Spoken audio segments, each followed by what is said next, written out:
I mean, as many brown men or people of color in the United States, I've had my own negative experiences with police, not through tasers, but through getting arrested or harassed based on assumptions of what I was doing. But I have heard of many cases of people being incapacitated through tasers or even killed through the use of tasers.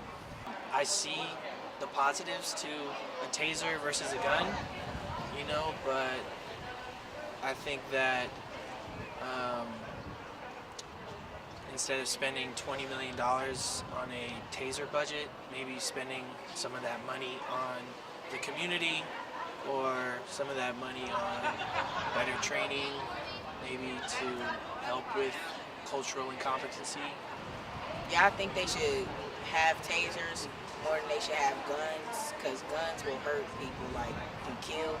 But tasers, they can just stop somebody from running and have them on the ground for about 10 seconds, and you can get them back up. Instead of for shooting them, they got to go all the way to the hospital.